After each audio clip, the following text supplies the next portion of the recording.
अण्णा भाऊ, मग अण्णा भाऊने आपल्याला काय सांगितलं हे तर आपल्याला समजलं का नाही? मग अण्णा भाऊनी 4 ओळी लिहिल्या बसल्या बसल्या.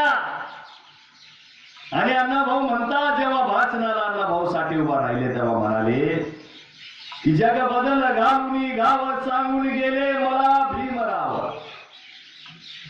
काय म्हणतात अण्णा भाऊ साठी?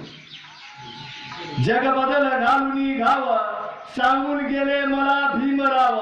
गुलामगिरीच्या या चिखलात ऋतून बसला का ऐरावत. ऐरावत म्हणजे हत्ती, ऐरावत म्हणजे मातंग. मातंग लक्षात ठेवा.